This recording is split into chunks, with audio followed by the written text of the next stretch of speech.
Hello friends, a very warm welcome to my channel. In today's video, we are going to talk about L&T Technology Services. So this is a mid-cap IT company, and as you know, the IT sector is going through some headwinds due to global macros, and a lot of stocks are in consolidation phase. But if you closely observe, there are certain companies in this sector itself which are performing really well, and they are still coming out with good numbers in spite of the slowdown in US and Europe. So one of such companies is L&T Technology Services, which is mainly into ERD, which is engineering, research and development. So this is not a normal software developer or a pure play IT company. This is into a lot of things like research and development. Before we begin, if you are new to the channel, please do subscribe and hit the bell icon to get all the notifications of the new videos. And if you are not a part of a Telegram channel, do search my name and join today as we discuss a lot of interesting news, views and daily market analysis on our Telegram channel. So let's get started. So this will be the flow of the presentation. We'll discuss in brief the business model of the company. We'll see what's happening on the chart of the company in the last 2-3 years. We'll look at the financial performance and try to understand if there is any issue in the financial performance due to which the stock price has fallen. We'll discuss the reasons for the fall in the stock price. We'll see what is the outlook of the company and how is the industry expected to perform going forward.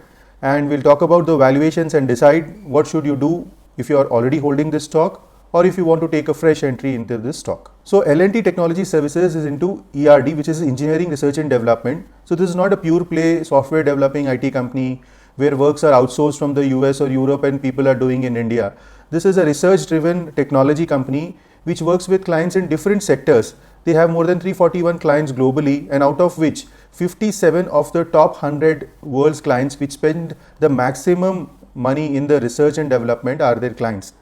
So they have close to 99 R&D labs, and 90% of the business of this company is a repeat business from the same customers. Up till now, they have filed more than 1,000 patents and more than 22,000 employees work for this company. So this is the flow of work which this company does, right from the conceptualization of the product till the development and maintenance of the product. This company can do a hand holding for its clients. So they start with the product conceptualization, where the client may approach this company to develop a new product. So the client may have a rough idea, and this company does the research and comes up with a prototype. So they do the design and development, and they develop a prototype which is approved by the client, and they then do the testing and certification.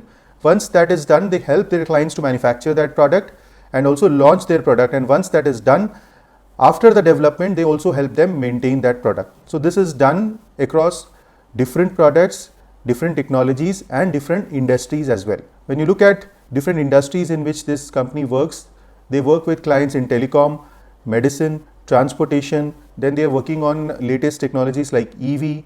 Then also they design and develop the manufacturing units and capabilities of their clients. Now when you look at the chart was showing a steady improvement over the last 5-10 years, and especially post-COVID, as the trend for digitalization and digital transformation picked up, this company's stock gave a massive return and went up to close to 6,000 levels. And from there was a sharp fall up to 3,000 levels, and from then on it is consolidating sideways. So in terms of technical view for the next few quarters also, as the macros in the world are creating headwinds for this industry, the stock can remain in a sideways trend, and gradually there will be a breakout as the first signal is seen in terms of increase in spend towards IT from the US companies. Now when you look at the financials in the last 5 years, the turnover of the company has gone up from about 5,000 crores to 8,000 crores in the last 5 years, which is a steady upward movement in a double-digit CAGR.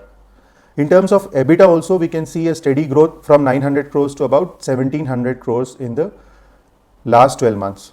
In terms of margins, surprisingly, in spite of the headwinds or the slowdown in the industry, the company has been fairly able to maintain their margins and profitability also. The margins are somewhere around 21% at the operating margin level in FY23. Now, if everything is going right, what is the reason for the fall in the stock price? In terms of specifically, if you ask me about the company's performance, I don't see any major risk or any major fall in terms of performance of the company. Fundamentally, the performance is steady, the margins are stable and the growth continues. In fact, for the next year also, in spite of the global slowdown, the management is guiding for a 20+ growth in FY24.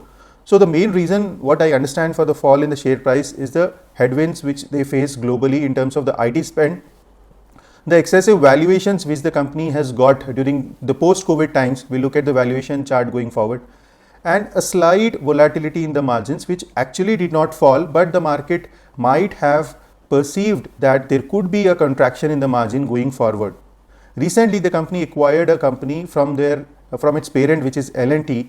The company's name is SWC, and the company's acquisition price was around 800 crores. So the market did not like this, and there was a small correction on the day this acquisition was announced.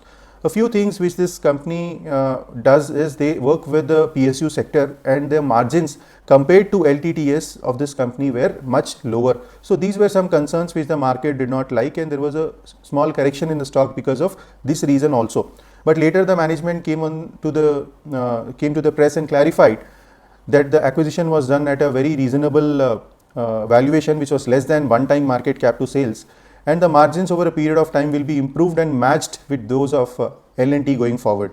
So what is the outlook of the company going forward? The company has achieved a $1 billion revenue mark in FY23, and they are aiming for a 1.5 billion revenue mark in FY25. So their growth is expected to continue in the next 2-3 years going forward also. In this year, they have cracked more than 18 deals of a size of more than $10 billion in FY23, and for FY24 specifically, they are guiding for a constant currency growth in USD terms of more than 20%, which comprises organic growth of about 10%. So in spite of these headwinds, you can see that the growth outlook is intact.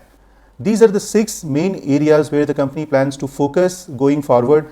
As we discussed in the initial business analysis, that the company is not just a software developer, they work on latest technology. So they will be focusing on these 6 sectors, which is electric vehicles, med technologies, 5G in telecom, AI, then digital manufacturing, and sustainability, which is the renewable energy. So these are all the latest emerging trends in India and across the globe.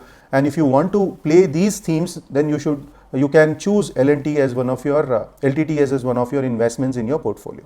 Now, in terms of industry going forward, the global ERD spend is expected to be at 2.6 trillion from 1.5 presently, and the addressed market size will grow up to $128 billion. The Indian market size specifically will grow to about $71 billion from $35 billion, which is almost double in the next 3 years. So this is the industry tailwinds which we can see going forward, and this growth in the industry will be mainly led by increase in spend in digitalization. So the normal ERD spending will grow at about 2% going forward, whereas the digital engineering spending will grow at close to 19 to 20%. So that is where this company will focus on and will get the benefit of this growth in the industry. Now, this is one of the reasons for the fall in the share price. The median market cap to sales of this company in the last 5 years was somewhere around 4 times, but post-COVID it went as high as close to 10%. So that was a sharp increase in the valuations, and now the valuations are getting normalized. So presently it's trading somewhere around 5 times, which is near to its median market cap to sales, and that's why the valuations seem very reasonable as the growth of the company continues. So what is our view on the stock after studying the business, by understanding the reasons for the fall and the growth plan of the company going forward? All the investors who are already invested in the stock may continue to hold as the company's performance continues, and if you want, you can even average your positions in a staggered manner going forward. But it may take some time for the stock price to go up as the global macros improve. And for somebody who wants to take a fresh entry, if you want to invest from a perspective of 1 to 2 years minimum, it could be a good investment.